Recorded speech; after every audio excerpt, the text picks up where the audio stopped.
Hello, जय हिंद, नमस्कार दोस्तों। आप सभी का स्वागत है आपके अपने YouTube channel online GK free classes में। आज के इस क्लास में हम आरआरबी एनटीपीसी सीबीटी 1 एग्जाम 2026 के लिए बहुत ही शानदार और इम्पोर्टेंट क्वेश्चन पेपर लेकर आए हैं।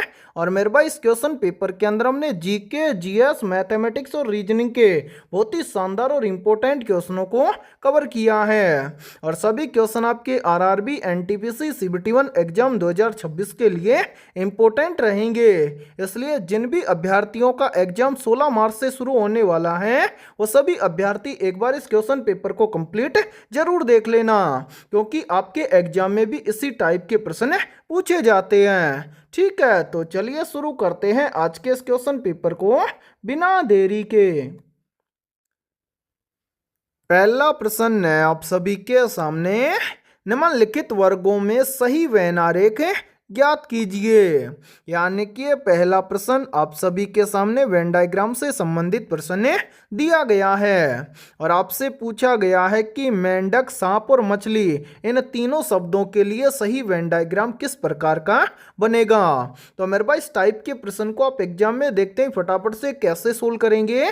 तो वो देखिए जब भी इस टाइप का प्रश्न आपको एग्जाम में दिया जाए तो आपको क्या करना है, सबसे पहले जिन शब्दों से आपको वेन डायग्राम तैयार करना है उन शब्दों को ध्यान से देखना है और पता लगाना है कि उन शब्दों के बीच में आपस में कोई रिलेशन है क्या। जैसे यहाँ पर देखिए पहला शब्द है मेंढक है और दूसरा शब्द है सांप है। क्या मेंढक और सांप इन दोनों के बीच में कोई रिलेशन है? तो नहीं सर, मेंढक और सांप के बीच में कोई भी रिलेशन नहीं है। यानी कि मेंढक अलग होता है और सांप अलग होता है। इसी प्रकार से हम क्या करेंगे, सांप और मछली के बीच में रिलेशन देखेंगे। तो क्या सांप और मछली के बीच में कोई रिलेशन है? तो नहीं सर, सांप और मछली के बीच में कोई भी रिलेशन नहीं है। यानी कि सांप अलग होता है, मछली अलग होती है। अब इसी प्रकार से हम क्या करेंगे, मेंढक और मछली के बीच में रिलेशन देखेंगे। तो क्या मेंढक और मछली के बीच में कोई रिलेशन है? तो नहीं सर, मेंढक और मछली के बीच में भी कोई रिलेशन नहीं है। यानी कि मेंढक अलग होता है और मछली अलग होती है। यानी कि ये तीनों क्या है, अलग अलग हैं। तो मेरे भाई यहाँ पर देखिए पहला आरेख हम बनाएंगे किसके लिए, मेंढक के लिए। दूसरा आरेख हम बनाएंगे किसके लिए, सांप के लिए। और तीसरा आरेख हम बनाएंगे मछली के लिए। और तीनों क्या है, अलग अलग हैं। यानी कि मेंढक, सांप और मछली इन तीनों शब्दों के लिए सही वेन डायग्राम बनेगा इस टाइप का। अब आपको देखना है कि इस टाइप का वेन डायग्राम किसी ऑप्शन में दिया गया है। तो हाँ सर, इस टाइप का वेन डायग्राम हमें दिया गया है ऑप्शन सी के अंदर है। तो पहले प्रश्न के अंदर ऑप्शन सी हो जाएगा सभी का करेक्ट आंसर है। तो उम्मीद करता हूं कि जब भी इस टाइप का प्रश्न आपको एग्जाम में दिया जाएगा तो आप फटाफट से सोल्व कर लेंगे। ठीक है, और इसी के साथ में देखिए आप सभी के लिए बहुत ही इंपॉर्टेंट सूचना है। यदि आप पहली बार के अंदर रेलवे एनटीपीसी सीबीटी 1 एग्जाम 2026 को क्रैक करना चाहते हैं तो हमने आपके एनटीपीसी एग्जाम 2026 के लिए ऑल सब्जेक्ट के ऊपर लगभग 21,000 प्लस रामबाण क्वेश्चनों का मास्टर पीडीएफ सेट तैयार किया है। और जो भी अभ्यर्थी ये कंप्लीट मास्टर पीडीएफ सेट लेना चाहता है वो हमारे इस व्हाट्सएप नंबर पर कांटेक्ट करके ले सकता है। व्हाट्सएप नंबर है 7374826893। ये हमारा व्हाट्सएप नंबर है। इस व्हाट्सएप नंबर पर आप कांटेक्ट करके इस कंप्लीट मास्टर पीडीएफ सेट को ले सकते हैं। और मेरे पास इस कंप्लीट मास्टर पीडीएफ सेट की प्राइस हमने रखी है मात्र और मात्र 99 रुपए। यानी कि ये कंप्लीट मास्टर पीडीएफ सेट आपको मिलने वाला है मात्र और मात्र 99 रुपए की फीस के अंदर है। और आपके पास जितना भी समय बचा हुआ है उस बचे हुए समय के अंदर यदि आप एक बार इस कंप्लीट मास्टर पीडीएफ सेट को सरसरी निगाहों से देख लेते हैं तो ज्यादातर क्वेश्चन आपको एग्जाम के अंदर इसी मास्टर पीडीएफ सेट से देखने को मिलेंगे। तो जल्दी से जाइए और इस व्हाट्सएप नंबर पर कांटेक्ट करके एक बार इस कंप्लीट मास्टर पीडीएफ सेट को जरूर देख लीजिए। ठीक है, तो चलिए फिर अगला प्रश्न देखते हैं। दूसरा प्रश्न है आप सभी के सामने, नीचे दिए गए विकल्पों में से संबंधित संख्या को चुनिए। यानी कि ये दूसरा प्रश्न आप सभी के सामने नंबर एनालॉजी से संबंधित प्रश्न दिया गया है और आपसे पूछा गया है कि इस प्रश्नवाचक चिन्ह के स्थान पर कौन सी संख्या आएगी। तो मेरे भाई इस टाइप के प्रश्न को आप एग्जाम में देखते ही फटाफट से कैसे सोल्व करेंगे, तो वो देखिए जब भी इस टाइप का प्रश्न आपको एग्जाम में दिया जाएगा तो आपको सोल्व कैसे करना है। सबसे पहले आपको यहाँ पर पता करना है कि 18 से यहाँ पर 62 कैसे बना है, यानी कि जिस प्रकार से 18 से यहाँ पर 62 बना है उसी प्रकार से फिर हम यहाँ पर बताएंगे कि 15 से इस प्रश्नवाचक चिन्ह के स्थान पर कौन सी संख्या आएगी। तो ध्यान से समझिए इस प्रश्न को किस प्रकार से सोल्व किया गया है। सबसे पहले यहाँ पर देखिए 18 से यहाँ पर 62 कैसे बना है। तो मेरे भाई 18 से यहाँ पर 62 बनाने के लिए क्या किया गया है, सबसे पहले इस 18 का किया गया है 4 गुना। तो यहाँ पर 18 का 4 गुना करेंगे तो यहाँ पर बन जाएगा 18 चौक 72 और 72 में से यहाँ पर क्या किया गया है 10 को घटाकर यहाँ पर लिखा गया है 62। और मेरे भाई ध्यान से देखिए 62 यहाँ पर आप सभी के सामने दिया भी गया है। अब यही सेम लॉजिक हम लगाएंगे इस 15 के अंदर और इस 15 से इस प्रश्न चिन्ह की वैल्यू ज्ञात करेंगे। तो करेंगे क्या, 15 से प्रश्न चिन्ह की वैल्यू ज्ञात करने के लिए सबसे पहले तो हम करेंगे 15 का 4 गुना। तो 15 का 4 गुना करेंगे तो यहाँ पर बन जाएगा 15 चौक 60 और जिस प्रकार से 72 में से 10 को कम करके यहाँ पर लिखा गया है 62, उसी प्रकार से हम 60 में से क्या कर देंगे 10 को कम कर देंगे। तो 60 में से 10 चला जाएगा तो यहाँ पर बचेगा 50, यानी कि इस प्रश्नवाचक चिन्ह के स्थान पर संख्या भरी जाएगी 50। अब हमें देखना है कि संख्या 50 किसी ऑप्शन में दी गई है, तो आंसर है संख्या 50 हमें दी गई है ऑप्शन सी के अंदर है। तो दूसरे प्रश्न के अंदर ऑप्शन सी हो जाएगा सभी का करेक्ट आंसर है। तो उम्मीद करता हूं कि जब भी इस टाइप का प्रश्न आपको एग्जाम में दिया जाएगा तो आप फटाफट से सोल्व कर लेंगे। ठीक है, तो चलिए फिर अगला प्रश्न देखते हैं। तीसरा प्रश्न है आप सभी के सामने, नीचे दी गई श्रृंखला श्रेणी में अगली संख्या कौन सी होगी। यानी कि ये तीसरा प्रश्न आप सभी के सामने सीरीज से संबंधित प्रश्न दिया गया है और आपसे पूछा गया है कि इस सीरीज में इस प्रश्नवाचक चिन्ह के स्थान पर कौन सी संख्या आएगी। तो मेरे भाई इस टाइप के प्रश्न को आप एग्जाम में देखते हैं फटाफट से कैसे सोल्व करेंगे, तो वो देखिए आपको जब भी एग्जाम के अंदर सीरीज से संबंधित प्रश्न दिया जाए तो आपको क्या करना है, सबसे पहले आपको ये देखना है कि सीरीज में आपको क्या क्या दिया गया है। तो यहाँ पर ध्यान से देखिए सीरीज में हमें सबसे पहले दिया गया है 4, 4 के बाद में दिया गया है 16, 16 के बाद में दिया गया है 64, 64 के बाद में दिया गया है 256 और 256 के बाद में आपसे पूछा गया है कि इस प्रश्नवाचक चिन्ह के स्थान पर कौन सी संख्या आएगी। तो यहाँ पर ध्यान से देखिए इस प्रश्न को किस प्रकार से सोल्व किया गया है। मेरे भाई यहाँ पर ध्यान से देखिए सीरीज में सबसे पहले 4 है, 4 से कितना बन रहा है 16, 4 से 16 कैसे बनेगा। तो ध्यान से देखिए यदि हम 4 का क्या कर दें 4 गुना कर दें तो यहाँ पर बन जाएगा 16। फिर देखिए 16 से कितना बन रहा है 64, तो 16 से 64 कैसे बनेगा। तो यहाँ पर भी देखिए यदि हम 16 का क्या कर दें 4 गुना तो यहाँ पर बन जाएगा 16 चौक 64। इसी प्रकार से देखिए 64 से कितना बन रहा है 256, तो 64 से 256 कैसे बनेगा। तो यहाँ पर भी देखिए यदि हम 64 का क्या कर दें 4 गुना कर दें तो यहाँ पर बन जाएगा 64 चौका 256। अब इसी प्रकार से आपसे पूछा गया है कि 256 से इस प्रश्नवाचक चिन्ह के स्थान पर कौन सी संख्या आएगी। तो मेरे भाई प्रश्न चिन्ह की वैल्यू ज्ञात करने से पहले नीचे जितनी भी संख्याएं आई हैं इन सभी संख्याओं को ध्यान से देखिए और पता लगाइए यहाँ पर क्या हुआ है। तो ध्यान से देखिए सबसे पहले क्या हुआ 4 गुना, उसके बाद में क्या हुआ 4 गुना, फिर उसके बाद में क्या हुआ 4 गुना, तो सभी में 4 गुना हो रहा है। तो 256 से प्रश्न चिन्ह की वैल्यू ज्ञात करने के लिए हम 256 का भी क्या कर देंगे 4 गुना, यानी कि 256 का 4 गुना करेंगे तो प्रश्न चिन्ह की वैल्यू हमें ज्ञात हो जाएगी। तो मेरे भाई यहाँ पर ध्यान से देखिए 256 का हम कर देंगे 4 गुना, तो 256 का 4 गुना करेंगे तो यहाँ पर आ जाएगा 1024, यानी कि प्रश्नवाचक चिन्ह के स्थान पर संख्या भरी जाएगी 1024। अब हमें देखना है कि संख्या 1024 किसी ऑप्शन में दी गई है, तो आंसर है संख्या 1024 में दी गई है ऑप्शन बी के अंदर है। तो तीसरे प्रश्न के अंदर ऑप्शन बी हो जाएगा सभी का करेक्ट आंसर है। तो उम्मीद करता हूं कि जब भी आपको एग्जाम के अंदर सीरीज से संबंधित प्रश्न दिया जाएगा तो फटाफट से सोल्व कर लेंगे। ठीक है, तो चलिए फिर अगला प्रश्न देखते हैं। चौथा प्रश्न है आप सभी के सामने, दी गई श्रृंखला श्रेणी में अगला पद कौन सा होगा। यानी कि चौथा प्रश्न आप सभी के सामने लेटर सीरीज से संबंधित प्रश्न दिया गया है और आपसे पूछा गया है कि इस सीरीज में इस प्रश्नवाचक चिन्ह के स्थान पर कौन से लेटर आएंगे। तो मेरे पास इस टाइप के प्रश्न को आप एग्जाम में देखते हैं फटाफट से कैसे सोल्व करेंगे।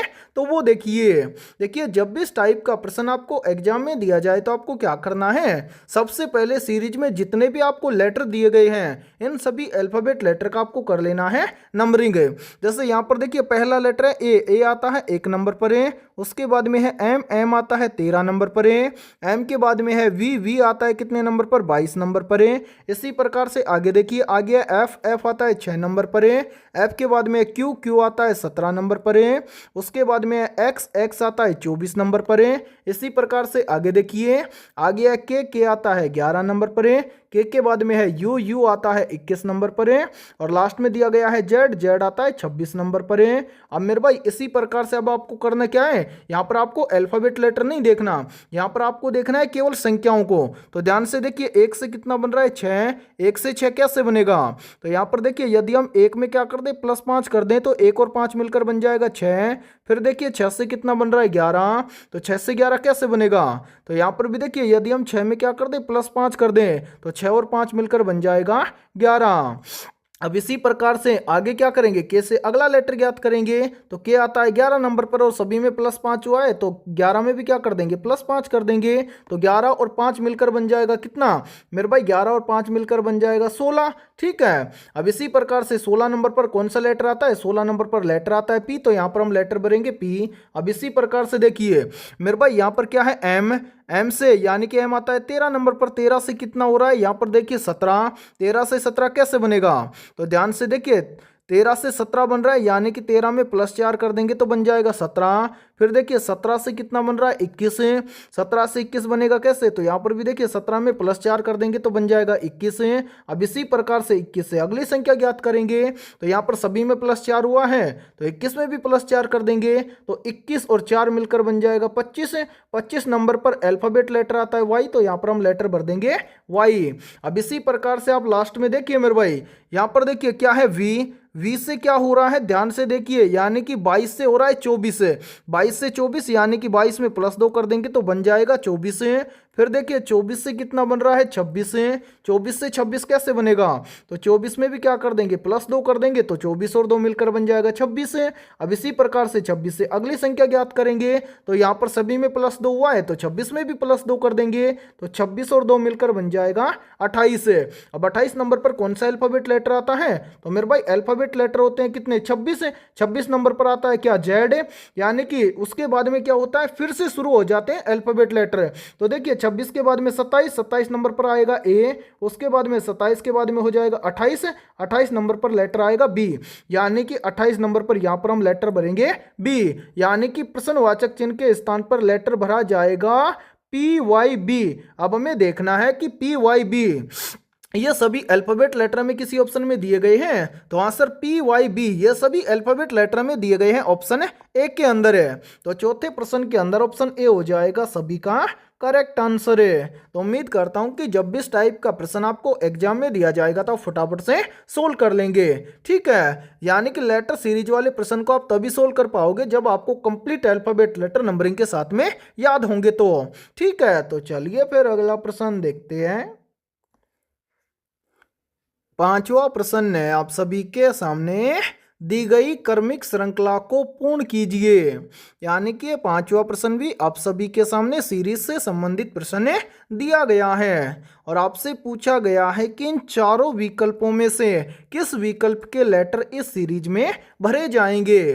तो मेरे भाई इस सीरीज वाले प्रश्न को आप कैसे सोल्व करेंगे, तो वो देखिए इस टाइप के सीरीज वाले प्रश्न को एग्जाम में सोल्व करना बहुत ही आसान होता है। आसानी से कैसे सोल्व करेंगे, तो सबसे पहले इस सीरीज के अंदर जितने भी आपको अल्फाबेट लेटर दिए गए हैं और खाली स्थान दिए गए हैं उन सभी को आपको कर लेना है काउंट।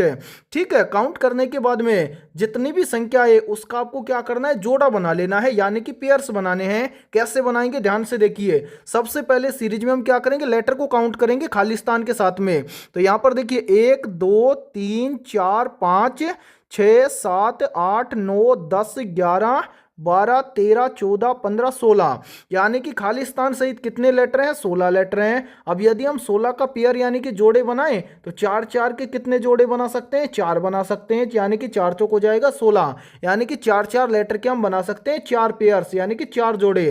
तो मेरे भाई यहां पर आप ध्यान से देखिए, यहां पर देखिए पहले 4 लेटर हो जाएंगे ये, उसके बाद में देखिए दूसरे 4 लेटर हो जाएंगे ये, उसके बाद में तीसरे 4 लेटर हो जाएंगे ये, और मेरे भाई यहाँ पर चौथे में 4 लेटर हो गए, यानी कि ये पहला हो जाएगा, ये दूसरा हो जाएगा, ये तीसरा हो जाएगा और ये हो जाएगा चौथा। अब आपको करना क्या है, ध्यान से देखिए मेरे भाई, दूसरे जोड़े में देखिए यहाँ पर सबसे पहले दिया गया है क्यों, इसी प्रकार से तीसरे में देखिए यहाँ पर सबसे पहले दिया गया है क्यों, चौथे में भी सबसे पहले देखिए क्या दिया गया है क्यों, तो यहाँ पर 3 में सबसे पहले क्यों दिया गया है, तो पहले में भी सबसे पहले क्या आएगा, क्यों ही आएगा। ठीक है, फिर उसके बाद में देखिए मेरे भाई क्यों के जस्ट आगे क्या दिया गया है, पी। फिर देखिए तीसरे खाने में देखिए पी के जस्ट यानी कि क्यू के जस्ट आगे दिया गया है पी, यानी कि क्यू के जस्ट आगे क्या है, पी। फिर देखिए चौथे में भी क्यू के जस्ट आगे क्या है, पी, तो दूसरे में भी क्यू के जस्ट आगे हो जाएगा पी। ठीक है, इसी प्रकार से मेरे भाई ध्यान से देखिए, पहले जोड़े के अंदर देखिए पी के जस्ट आगे है एस, दूसरे में भी देखिए पी के जस्ट आगे है एस, और चौथे में भी देखिए पी के जस्ट आगे है एस, तो तीसरे में भी पी के जस्ट आगे क्या आएगा, एस।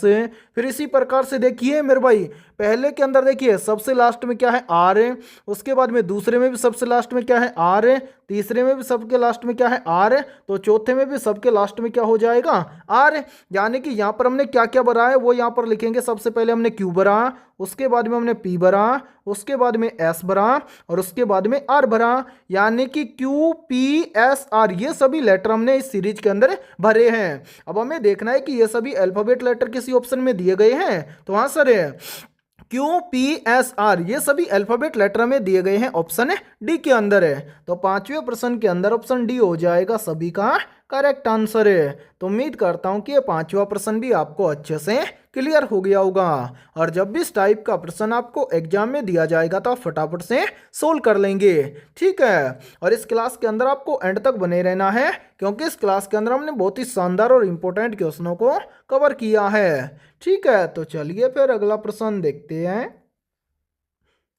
छठा प्रश्न है आप सभी के सामने, साइटोलॉजी में किसका अध्ययन किया जाता है? ऑप्शन ए है बैक्टीरिया का, ऑप्शन बी है फलों का, ऑप्शन सी है जनसंख्या का, और ऑप्शन डी है कोशिका का। तो यहाँ पर देखिए इन चारों में से करेक्ट आंसर हो जाएगा सभी का ऑप्शन है डी, साइटोलॉजी में कोशिका का अध्ययन किया जाता है। तो छठे प्रश्न के अंदर करेक्ट आंसर हो जाएगा सभी का ऑप्शन है डी। तो चलिए फिर अगला प्रश्न देखते हैं।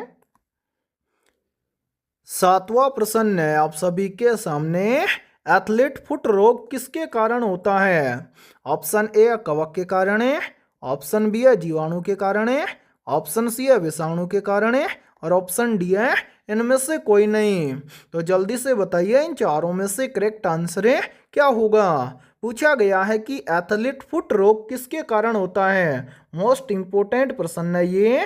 तो यहाँ पर देखिए इन चारों में से करेक्ट आंसर हो जाएगा सभी का ऑप्शन है ए, एथलीट फुट रोग होता है कवक के कारण है। तो सातवें प्रश्न के अंदर करेक्ट आंसर हो जाएगा सभी का ऑप्शन है ए। तो चलिए फिर अगला प्रश्न देखते हैं। आठवां प्रश्न है आप सभी के सामने, ब्लड क्या है? ऑप्शन ए संयोजी उत्तक है, ऑप्शन बी है उपकला उत्तक है, ऑप्शन सी है दोनों, और ऑप्शन डी है दोनों में से कोई नहीं। तो यहाँ पर देखिए इन चारों में से करेक्ट आंसर हो जाएगा सभी का ऑप्शन है ए, ब्लड क्या है मेरे भाई, याद रखना ब्लड एक क्या है, संयोजी उत्तक है, और ये काफी एग्जाम के अंदर ये प्रश्न पूछा जाता है। तो आठवें प्रश्न के अंदर करेक्ट आंसर हो जाएगा सभी का ऑप्शन है ए। तो चलिए फिर अगला प्रश्न देखते हैं। नौवां प्रश्न है आप सभी के सामने, जंतु कोशिका के किस हिस्से को पावर हाउस कहते हैं? तो यहाँ पर देखिए इन चारों में से करेक्ट आंसर हो जाएगा सभी का ऑप्शन है सी, कोशिका के माइटोकॉन्ड्रिया को पावर हाउस कहा जाता है। तो नौवें प्रश्न के अंदर करेक्ट आंसर हो जाएगा सभी का ऑप्शन है सी। तो चलिए फिर अगला प्रश्न देखते हैं। 10वां प्रश्न है आप सभी के सामने, मानव लीवर में कौन सा विटामिन पहले से मौजूद होता है? तो यहाँ पर देखिए इन चारों में से करेक्ट आंसर हो जाएगा सभी का ऑप्शन है ए। मानव लीवर में विटामिन ए पहले से मौजूद होता है। तो 10वें प्रश्न के अंदर करेक्ट आंसर हो जाएगा सभी का ऑप्शन है ए। और मेरे भाई इसी के साथ में देखिए आप सभी के लिए बहुत ही इंपॉर्टेंट सूचना है। यदि आप पहली बार के अंदर आरआरबी एनटीपीसी सीबीटी1 एग्जाम 2026 को क्रैक करना चाहते हैं तो हमने आपके आरआरबी एनटीपीसी सीबीटी1 एग्जाम 2026 के लिए GK GS science mathematics reasoning computer और करंट अफेयर्स के लगभग 21,000 प्लस रामबाण क्वेश्चनों का मास्टर पीडीएफ सेट तैयार किया है। और जो भी अभ्यर्थी ये कंप्लीट मास्टर पीडीएफ सेट लेना चाहता है वो हमारे इस व्हाट्सएप नंबर पर कॉन्टैक्ट करके ले सकता है। व्हाट्सएप नंबर है 7374826893। ये हमारा व्हाट्सएप नंबर है। इस व्हाट्सएप नंबर पर आप कांटेक्ट करके इस कंप्लीट मास्टर पीडीएफ सेट को ले सकते हैं। और मेरे पास इस कंप्लीट मास्टर पीडीएफ सेट की प्राइस हमने रखी है मात्र और मात्र 99 रुपये। यानी कि ये कंप्लीट मास्टर पीडीएफ सेट आपको मिलने वाला है मात्र और मात्र 99 रुपये की फीस के अंदर है। और मैं आप सभी को गारंटी के साथ में बोल रहा हूँ यदि आप एग्जाम से पहले इन 21,000 क्वेश्चनों को अच्छे से देख लेते हैं तो आप पहली बार के अंदर एनटीपीसी सीबीटी1 एग्जाम को क्रैक कर जाएंगे। सभी क्वेश्चन आपको फुल सॉल्यूशन के साथ में मिलने वाले हैं। ठीक है, तो चलिए फिर अगला प्रश्न देखते हैं। 11वां प्रश्न है आप सभी के सामने। भारतीय राष्ट्रीय कांग्रेस की स्थापना कब हुई थी? ऑप्शन ए 1885 में, ऑप्शन बी है 1857 में, ऑप्शन सी है 1905 में और ऑप्शन डी है 1947 में।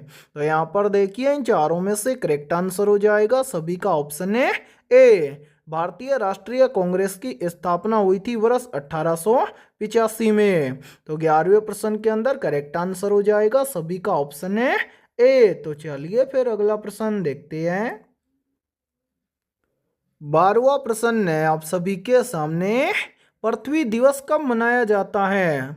तो चारों में से राइट आंसर हो जाएगा सभी का ऑप्शन है बी। पृथ्वी दिवस प्रत्येक वर्ष 22 अप्रैल को मनाया जाता है। तो 12वें प्रश्न के अंदर करेक्ट आंसर हो जाएगा सभी का ऑप्शन है बी। तो चलिए फिर अगला प्रश्न देखते हैं। 13वां प्रश्न है आप सभी के सामने।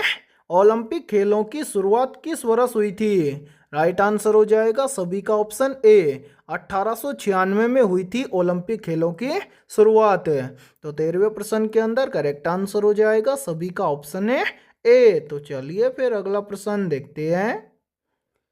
14वां प्रश्न है आप सभी के सामने। भारत में योजना आयोग का गठन कब हुआ था? तो यहाँ पर देखिए इन चारों में से करेक्ट आंसर हो जाएगा सभी का ऑप्शन है बी। भारत में योजना आयोग का गठन हुआ था 1950 में। तो 14वें प्रश्न के अंदर करेक्ट आंसर हो जाएगा सभी का ऑप्शन है बी। तो चलिए फिर अगला प्रश्न देखते हैं। 15वां प्रश्न है आप सभी के सामने। पानी का उच्चतम घनत्व किस तापमान पर होता है? तो यहाँ पर देखिए इन चारों में से करेक्ट आंसर हो जाएगा सभी का ऑप्शन है सी। यानी कि पानी का उच्चतम घनत्व होता है 4 डिग्री सेल्सियस तापमान पर है। तो 15वें प्रश्न के अंदर करेक्ट आंसर हो जाएगा सभी का ऑप्शन है सी। तो चलिए फिर अगला प्रश्न देखते हैं। 16वां प्रश्न है आप सभी के सामने।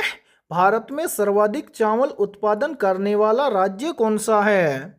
तो यहाँ पर देखिए इन चारों में से करेक्ट आंसर हो जाएगा सभी का ऑप्शन है सी। भारत में सर्वाधिक चावल उत्पादन करने वाला राज्य है पश्चिम बंगाल। तो 16वें प्रश्न के अंदर करेक्ट आंसर हो जाएगा सभी का ऑप्शन है सी। तो चलिए फिर अगला प्रश्न देखते हैं।